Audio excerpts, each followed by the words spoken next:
সময় বলবান, তাই অন্যের সময়কে আপনি মূল্য দিন, কেননা এমন একদিন হতে পারে যেদিন আপনার সময়কে কেউ মূল্য দেবে না।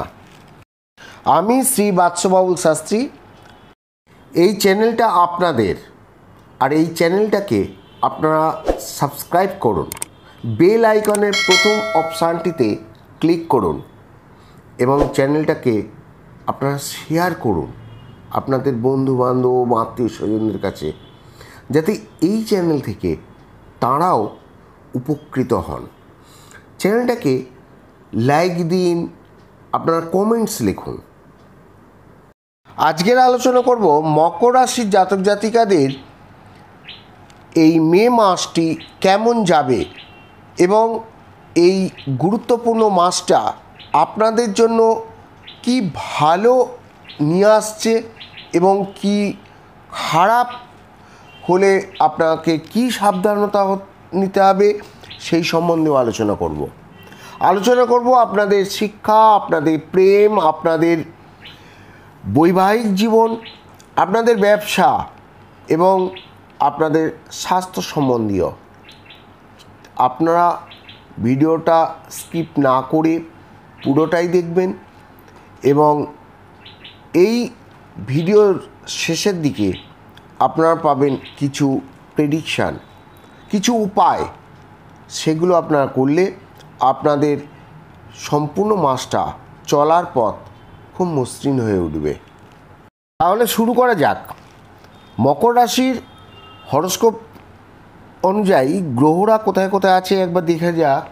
সেটা হলো যে আপনাদের দ্বিতীয় শনি, তৃতীয় রাহু মঙ্গল বুধ, চতুর্থে শুক্র রবি এবং পঞ্চমে বৃহস্পতি, নবমে কেতু। এই হরোস্কোপের ভিত্তি করে সবচেয়ে বেশি ইম্পর্ট্যান্ট হলো পঞ্চমে বৃহস্পতির, যেটা কিনা চতুর্থ থেকে পঞ্চমে গোচর হয়েছে। এইটার ওপরে ভালো কতটা সেটা নিয়ে একটু বেশি আলোচনাই আমি করব।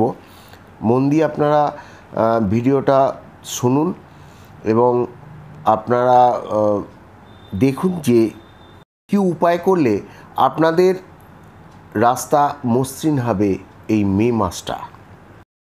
মে মাসে গ্রহরা রাশি পরিবর্তন করবে। তো কোন কোন গ্রহ রাশি পরিবর্তন হচ্ছে তার মধ্যে বুধ 11ই মে মেষ রাশিতে প্রবেশ করবে, বর্তমানে রেবতী নক্ষত্রে আছে এবং পরে অশ্বিনী নক্ষত্রে প্রবেশ করবে, যেটা কিনা কেতু নক্ষত্র। রবি 14ই মে বৃষভ রাশিতে প্রবেশ করবে, ভরণী নক্ষত্রে আছে, পরে কৃত্তিকা নক্ষত্রে হবে, যেটা কিনা রবির নিজের নক্ষত্র। শুক্র 19শে মে বৃষভ রাশিতে প্রবেশ করবে এবং কৃত্তিকা যেটা রবি নক্ষত্রে, এবং শুক্র বৃষভ রাশিতে প্রবেশ করবে অশ্বিনী নক্ষত্রে, এবং বৃহস্পতি বৃষভ রাশিতে 1 তারিখে প্রবেশ তো করছেনই এবং সেটা কৃত্তিকা নক্ষত্রে থাকছেন রবি নক্ষত্রে। এর ফল নিশ্চয়ই খুব ভালো হবে, সেই বিষয় নিয়ে আজকের আপনাদের জানাচ্ছি। লগ্নপতি শনি আছে দ্বিতীয়ভাবে এবং কোনো কুদৃষ্টি শনির ওপরে নেই। আপনাদের লগ্নে কোনো খারাপ দৃষ্টিও নেই। হ্যাঁ, বৃহস্পতির দৃষ্টি আছে, নবম দৃষ্টি, আর বৃহস্পতির দৃষ্টি লগ্নে থাকলে কোনো খারাপ প্রভাব খুব একটা দেয় না। তবুও আপনাদের কিন্তু শনির 7.5 চলছে এবং আপনার কুণ্ডলিতে শেষ অধ্যায় রয়েছে শনির 7.5, আর গোচরেতে দ্বিতীয় শনি বসে আছে। এর ফলে কী হচ্ছে, আপনাদের এই 7.5 প্রভাবের ফলে খানিকটা সমস্যার সম্মুখীন কিন্তু আপনাদের হয়ে যাবে। আপনাদের আয় কম হবে, কেননা দ্বিতীয় শনি খুব বেশি আয় দেয় না, যেটা আপনাদের অনেক দিন ধরেই চলছে, আপনারা একটু লক্ষ্য করেছেন নিশ্চয়ই যে হঠাৎ করে আয় একটু কমে যাচ্ছে এবং বিভিন্ন আর্থিক সম্মুখীন হয়ে যাচ্ছেন আপনারা একটা প্রবলেমের দিক থেকে, আর্থিক সমস্যা। অন্যদিকে পরিবাররা একটা খানিকটা আত্মকেন্দ্রিক হয়ে যাচ্ছে, তারা নিজের ব্যাপারটাই ভালো বোঝার চেষ্টা করছে, যে আপনার ব্যাপারে চিন্তা করছে না, তারা নিজেরাই নিজেদের চিন্তায় ব্যস্ত। শরীর স্বাস্থ্য খুব বেশি খারাপ হবে না, বৃহস্পতির নবম দৃষ্টি লগ্নেই আছে, কিন্তু বুধ এবং রাহু আপনার শরীরের যে চর্মরোগ সেইগুলো কিন্তু একটু দেখা দিতে পারে, এটা 11ই মে পর্যন্ত, এবং কিছুটা বুদ্ধিভ্রষ্ট হয়ে যেতে পারেন আপনারা, কারণ রাহু আর বুধ এবং আছে তৃতীয় ঘরে। আপনারা হঠাৎ করে কোনো একটা ঝামেলার মধ্যে গিয়ে নিজেকেই আবেগপ্রবণ দেখিয়ে দিলেন, কারণ পরাক্রম স্থান এটা, তৃতীয় ঘর। তো সেই হিসাবেতে আপনারা নিজেকে একটু কন্ট্রোলে রাখুন, সজাগ হয়ে যান, কারণ আপনি তো আগে থাকতে জেনে যাচ্ছেন, তো তাহলে আপনার তখনই মনে পড়বে যে এইখানে বুধ রাহু বসে আছে, আমি ফালতু ঝুট ঝামেলার মধ্যে পড়বো না। মানে কোনো একটা ঝামেলা হয়েছে, কেউ কারোর মধ্যে গাড়ি ফাড়ি এইসব নিয়ে রাস্তার মধ্যে যেমন একটা ঝামেলা করে, আপনি সেখানে গিয়ে কী হয়েছে বলে নিজের মধ্যে করে সেই ঝঞ্ঝাটের মধ্যে আপনি ফেসে গেলেন। পরবর্তীকালে কোনো সাক্ষীর জন্য আপনাকে এখানে ওখানে টেনে নিয়ে গেল, কিংবা কোনো প্রশাসন বিভাগে এসে আপনার সাথে কথাবার্তা বললো, কোনো মিডিয়া আপনাকে হেনস্থা করতে থাকলো, মানে ঝামেলা আপনার নয়, অথচ আপনি সেই ঝামেলার মধ্যে ঢুকে গিয়ে একটা কেলেঙ্কারি করে ফেললেন। তো আগে থাকতে জানবার পর আপনি এইখান থেকে সজাগ হয়ে যান, আপনি ওসব ঝামেলা এড়িয়ে যান। শিক্ষা সম্বন্ধে বলতে গেলে দেখুন, বৃহস্পতি কিন্তু পঞ্চম ঘরে এবং শুক্রের ঘর, ওটা শুক্র আছে চতুর্থভাবে, যেটা কেন্দ্রস্থান, আর এদিকে আছে ত্রিকোণেতে বৃহস্পতি। বর্তমানে 1 তারিখ থেকে 19 তারিখ পর্যন্ত বৃহস্পতি আপনাকে খুব ভালো জ্ঞান এবং পড়ালেখার মনোযোগ, যতটা আপনি আপনার টিচারের কাছ থেকে জানার চেষ্টা করবেন ততটাই ভালো হবে। এরপর আবার যখন শুক্র প্রবেশ করবে 19 তারিখে, বৃহস্পতি এবং শুক্র পঞ্চম ঘরে, ভেবে দেখুন, দুটো গুরু, একটা গুরু তো আপনাকে 1 থেকে 19 তারিখ পর্যন্ত ভালো ফল দিচ্ছে শিক্ষার ক্ষেত্রে, মনোযোগ দিয়ে আপনি পড়াশোনা করবেন, পড়াশোনাতে কোনো রকমের কোনো বাধা আসবে না। হ্যাঁ, যদি আপনি নিজে চেষ্টায় পড়াশোনা করতে চান, আর যদি মনে করেন না বাবুদা তো বলে দিয়েছে গুরু রয়েছে পঞ্চমে আর শুক্রও প্রবেশ করবে, তো এই মে মাসে আমার পড়াশোনা ভালো হবে, তো আমি বইগুলো ফোল্ড করে আলমারিতে রেখে দিয়ে সিনেমা কিংবা সিরিয়াল দেখি, কিংবা বন্ধুদের সাথে আড্ডা মারি, বা বিকেলবেলা কিছু বেড়াতে টেড়াতে যাই, তো তাহলে তো কিছু করা যাবে না। আপনাকে পড়াশোনা তো করতে হবে, কারণ এখানে হেল্প করার জন্য 2 গুরু আসছেন। যতটা সম্ভব আপনি এগিয়ে যান পড়াশোনার ক্ষেত্রে। যে পড়াশোনাগুলো আপনার পিছিয়ে ছিল, যেগুলো আপনার মন দিয়ে দিচ্ছিল না, আপনি আপনার টিচারের কাছ থেকে ভালোভাবে ব্যাপারটা বুঝে নিন যে কিভাবে কি করতে হবে। 19শে মে যখন শুক্র প্রবেশ করবে বৃষভ রাশিতে এবং তার সাথে পঞ্চম ঘরে আবার রয়েছে কৃত্তিকা নক্ষত্রে, যেটা রবি নক্ষত্র, মানে সব দিক থেকেই শুক্র আপনাকে অনেকটাই ভালো ফল দেবে।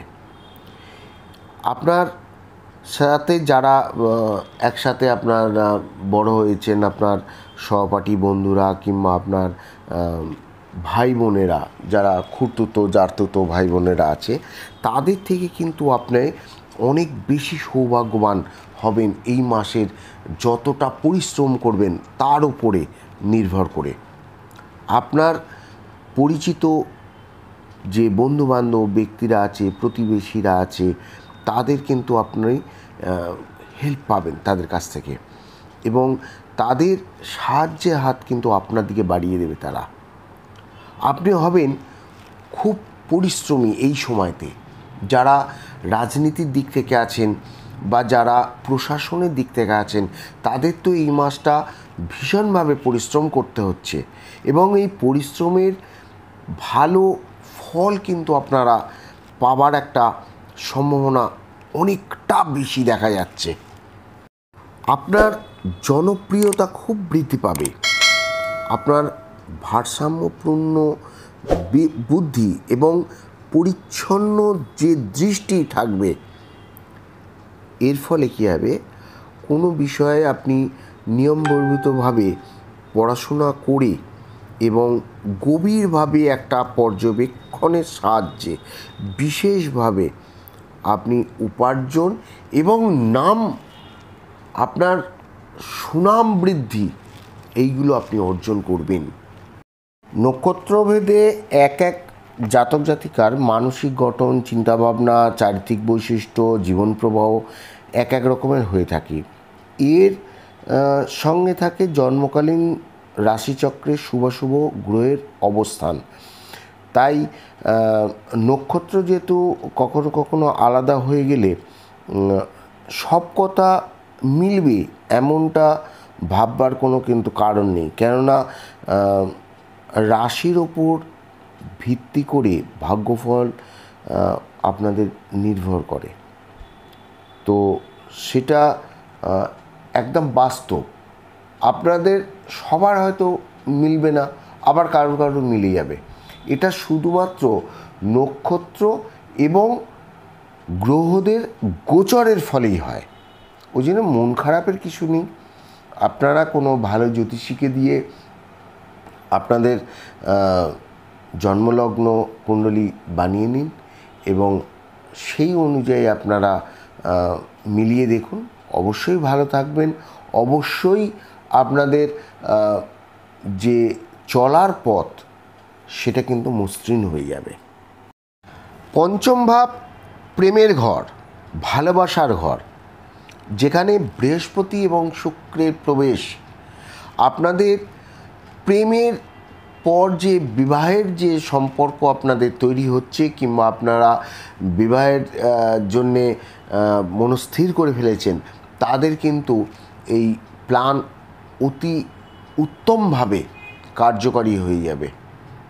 আপনারা আপনাদের পরিবারকে জানিয়ে আপনারা বিবাহের প্রস্তুতি তৈরি করে ফেলেন। এছাড়া রবির সাথে শুক্র আবার প্রবেশ করবে একসাথেই। রবি 14 তারিখে এসে যাচ্ছে তার নিজস্ব নক্ষত্র কৃত্তিকাতে, এবং শুক্র প্রবেশ করছে কৃত্তিকা নক্ষত্রে, বৃহস্পতি রয়েছে কৃত্তিকা নক্ষত্রে। তো রবির যে নাম, সুনাম এবং উজ্জ্বল প্রভাব এবং উজ্জ্বল দৃষ্টিভঙ্গি, এই প্রতিটা জিনিস আপনাদের মধ্যে এত প্রবাহিত হবে, কিন্তু আপনার যে পার্টনার তারা কিন্তু একটু দৃষ্টি তাদের একটু জেদি টাইপের হবে। একটা আপনার সাথে নিজের ইচ্ছা প্রকাশ করতে থাকবে যে আমি আমার মতন চলবো, আমাকে মানিয়ে নিয়ে চললেই তবেই হবে। কিন্তু আপনার মধ্যে একটা অ্যাগ্রেশন থেকে যাবে যে দেখুন, আপনার মধ্যে তো রবি, শুক্র, বৃহস্পতি একটা কম্বিনেশনের আলাদা পাওয়ার থাকছে, কিন্তু আপনাকেই পার্টনারকে খুশি করার জন্য, তাকে ঠিক করে বোঝাবার জন্য আপনার কাছে অফুরন্ত জ্ঞানের ভাণ্ডার থাকবে, এবং আপনি ঠিক কন্ট্রোলে আপনার পার্টনারকে, মানে প্রেমের ক্ষেত্রে বলছি, পার্টনারকে আপনি নিয়ে নেবেন, এবং আপনাদের প্রেম ভালোবাসাও অনেকটা সুমধুর এবং ঠিক অনেকটা মাখো মাখোভাবে চলবে। আর আপনারা এই সময়টাকে সঠিকভাবে কাজে লাগান। আর একটা জিনিস দেখবেন যে যাদের ব্রেকআপ হয়ে গেছিলো কিংবা মিসআন্ডারস্ট্যান্ডিংয়ে আপনারা একে অপরকে দেখা শোকার করতে পারছেন না, কিংবা আপনাদের মধ্যে কোনো রকমের কিছু কথাকাটি হয়েছিল, বা কারোর সাথে কোনো দূরবর্তী স্থানে যাওয়ার ফলে যোগাযোগ হচ্ছিল না, এই সময়টা কিন্তু আপনারা দেখা সাক্ষাৎ হবে। যাদের ব্রেকআপ হয়ে গেছে তাদের আবার নতুন করে প্রেম হয়ে যাওয়ার সম্ভাবনা আছে। তো এইগুলোকে আপনারা কাজে লাগান এবং এই সময়টাকে আপনি সঠিক রাস্তায় নিয়োজিত করুন। 19 মের পরে আরও ভালো আপনাদের এই প্রেম বা ভালোবাসার যে সম্পর্কটা খুব ভালো হয়ে যাবে। বৈবাহিক জীবন দেখতে গেলে সপ্তম ভাব থেকেই দেখা হয়, এবং যেটা কর্কট রাশিতে রয়েছে, যেটা চন্দ্রমার ঘর, মুনের ঘর। আর এই ঘরে চন্দ্রমা তো আসে 2.5 দিন অন্তর করে, বিভিন্ন রাশিতেই ঘোরে। তো সেখানে দেখা যাচ্ছে যে ফোর্থ লর্ড মানে চতুর্থ ঘরের স্বামী রয়েছে তৃতীয় ঘরে, এবং সেটা পরাক্রম, ঝগড়াঝাঁটির ঘর। তো যাই হোক না কেন, এই মাসে আপনাদের 60 থেকে 70% দাম্পত্য জীবন ভালো যাবে। কেননা ছোট ছোট বিষয়ে কোনো কারণ নেই, অযথা ছোট ছোট বিষয় নিয়ে আপনাদের একটা মতানৈক্য হতে থাকবে। তবে শ্বশুরবাড়ির দিক থেকে বা অন্যান্য আত্মীয় কুটুম্বের দিক থেকে আপনাদের একটা ভালো সম্বন্ধ থেকে যাবে, এবং একে অপরের সাথে আপনারা ঠিক মতন করে পরিবার ভালো থাকবে খুব। নবম ঘর ভাগ্যকে দেখা যায়। তো ভাগ্য কেমন যাবে আপনাদের, বা ব্যবসা কর্মজীবন কীরকম যাচ্ছে না, এখানে নবম ঘরের স্বামী হচ্ছে বুধ। বুধ আছে তৃতীয় ঘরে, আছে মঙ্গলের সাথে বা রাহুর সাথে। ট্রানজিট হচ্ছে 11ই মে। বুধ নিজের নক্ষত্রে আছে ততদিন, আর ট্রানজিট হয়ে যাওয়ার পর আবার চলে আসবে কেতু নক্ষত্রে, এবং কেতু রয়েছে ওই ভাগ্যস্থানে। ছোট ছোট যারা আপনারা রিসার্চ করছেন, কিংবা যে কোনো গুপ্তচর বাহিনীতে আছেন, বা যে কোনো জায়গায় আপনারা ম্যাজিশিয়ানের কাজ করছেন কোথাও, বা কিছু এই ধরনের কাজে যে ব্যক্তিরা যুক্ত আছেন, তাদের ক্ষেত্রে এই সময়টা খুব ভালো যাবে 11 তারিখের মধ্যে। আবার 11 তারিখের পর যখন বুধ ট্রানজিট করে চতুর্থভাবে প্রবেশ করবে এবং দশম ভাবকে দেখবে তার সপ্তম দৃষ্টি দিয়ে, তখন কর্মক্ষেত্রে, ব্যবসার ক্ষেত্রে অনেকটাই ভালো প্রভাব দেবে। এই 11ই মের পর আপনারা শেয়ার মার্কেট, স্টক মার্কেট, কিংবা ব্যবসায় কোথাও ইনভেস্ট করতে হলে, বা কিছু কোথাও টাকা পয়সার লেনদেনের ক্ষেত্রে 11ই মের পর আপনারা কিন্তু ডিসিশন নিতে পারেন। আপনাদের বেশ ভালো একটা সময় দেখা যাচ্ছে। 19শে মের পর আপনার কর্মজীবনে আরও ভালো প্রভাব দেবে, আপনাদের প্রমোশন হবে, আপনাদের মাইনে বাড়বে এগুলো। কারণ শুক্র প্রবেশ করছে 19 তারিখে তার নিজের রাশিতে, সঙ্গে বৃহস্পতি আছে, আর সপ্তম দৃষ্টি পড়ছে লাভ স্থানে। তো এই মে মাসে আপনাদের অনেক কিছু পরিবর্তন আপনারা দেখতে পাবেন। রাহুর দিকে দেখতে গেলে রাহুর গোচর কিন্তু এই সময়তে আপনার খুব ভালো একটা ফল দেবে। জীবন হবে আনন্দময় এবং সুখে শান্তি আছে। আপনি হবেন নির্ভীক। আপনার ভয় ডর এই ব্যাপারেতে, কাজের ব্যাপারেতে, কোনো কিছু প্রেজেন্টেশন করার ব্যাপারেতে একদম সক্রিয় এবং উৎসাহী হবেন। আপনি নতুন কোনো কাজে হাত দিতে পারেন, বা ঠিক সময়তেই আপনি সাফল্যের সাথে কিন্তু এই কাজটা শেষও করবেন।